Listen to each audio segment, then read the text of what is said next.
안녕하세요. 오늘은 성경 미가 2장을 함께 좀 깊이 살펴보려고 합니다. 2장은 당시 사회의 어떤 불의에 대한 아주 날카로운 고발이랑요. 또 그 속에서 피어나는 희망, 이 두 가지가 공존하는 아주 강렬한 장이죠. 시작부터가 좀 충격적이에요. 1절, 2절을 보면 밤에는 침상에서 악을 꾸미고 아침에 되면 딱 실행에 옮기는 사람들이 나오잖아요.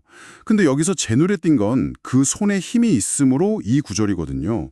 이게 그냥 나쁜 마음 품는 거랑 좀 다른 더 큰 의미가 있는 거 아닐까요? 네, 아주 정확히 보셨습니다.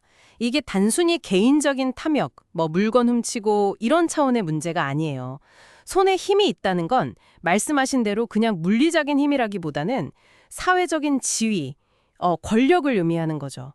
이 힘을 써서 약한 사람들, 그들의 밭과 집, 그러니까 정말 생계의 기반이랑 안식처를 빼앗는 거잖아요.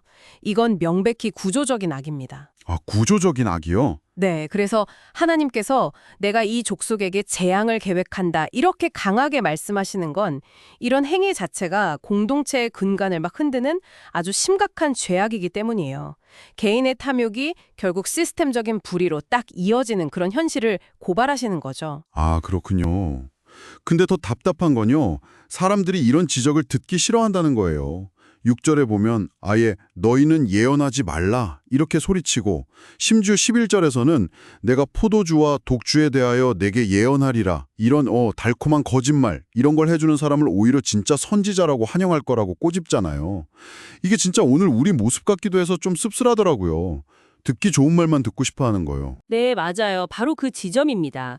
이게 그냥 예언을 거부하는 수준이 아니라 아예 자기들 욕망을 좀 정당화해주고 길을 즐겁게 해줄 그런 거짓 예언자를 적극적으로 찾는다는 거잖아요. 스셔는 야곱의 족속, 그러니까 우리는 하나님 백성이다 이렇게 생각하면서도 정작 하나님의 진실된 말씀, 특히 좀 불편한 책망 같은 건 외면하는 거죠. 이 모순, 이게 당시 이스라엘의 어떤 영적인 상태를 정말 적나라하게 보여주는 대목이에요. 하나님께서 7절에서 나의 말이 정직하게 행하는 자에게 유익하지 아니하냐 이렇게 물으시는 건 결국 진실만이 살 길이다. 이건 강조하시는 거죠. 미가가 그냥 추상적으로 비판하는 게 아니라 진짜 구체적인 악행들도 쭉 나열하잖아요. 8절에서 10절. 평화롭게 그냥 지나가는 사람, 나그네의 겉옷을 벗기고 여성들을 그들의 안전한 집에서 막 내쫓고 심지어 아이들에게서 나의 영광, 그러니까 하나님께서 주신 그 마땅한 축복이나 유산을 영원히 빼앗는다고요. 아, 진짜 너무 잔인한 모습이에요. 그렇습니다. 이런 구체적인 사례들을 드는 이유는 처음에 지적했던 그 탐욕과 권력 남용이 실제 사람들, 특히 가장 약한 사람들의 삶을 어떻게 짓밟는지를 정말 생생하게 보여주기 위해서죠. 상황이 얼마나 심각했으면 하나님께서 그 땅이 이미 더러워졌다 이렇게 선언하시겠어요. 이게 단순히 땅이 오염됐다 이런 물리적인 의미가 아니고요. 언약 관계가 깨지고 정의와 공의가 사라져서 그 약속의 땅 자체가 거룩함을 잃고 부정해졌다는 그런 신학적인 의미가 훨씬 커요. 그래서 일어나 떠날지어다 이 명령은 이미 그곳은 더 이상 하나님의 백성이 머물 곳이 못 된다. 어떻게 보면 관계 단절에 가까운 그런 선언인 셈이죠. 와, 이렇게 진짜 모든 게 다 무너지고 끝난 것 같은 그런 절망적인 상황인데 정말 예상치 못하게 12절, 13절에서 분위기가 확 바뀌어요. 하나님께서 갑자기 남은 자들을 다시 모으겠다. 마치 목자가 양떼 모으듯이 하시겠다고 약속하시는 거예요. 이 극적인 전환이 정말 놀랍지 않나요? 정말 놀라운 반전이죠. 그리고 여기서 우리가 좀 주목해야 할 핵심적인 통찰이 있어요. 뭐냐면 이 회복의 약속이 인간이 회개하거나 노력해서 얻어내는 결과가 아니라는 점이에요.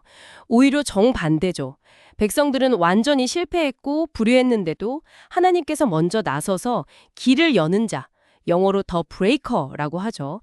그분이 되셔서 그들을 가로막는 장벽들을 다 부수고 새로운 길을 내시겠다는 거예요. 여호와께서 선두로 가시리라 라는 약속처럼 하나님께서 직접 구원을 이끌어 가시겠다는 아주 강력한 의지의 표현입니다. 심판 중에도 포기하지 않으시는 그 하나님의 신실하심, 그리고 인간의 실패를 넘어서는 그 주도적인 은혜가 여기에 담겨 있는 거죠.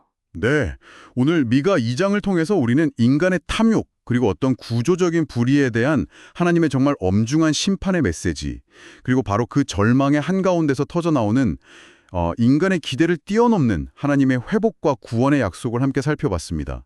정의를 향한 그 뜨거운 외침이랑 또 절망을 뚫고 나오는 희망의 노래가 공존하는 정말 강력한 메시지를 담고 있네요. 네.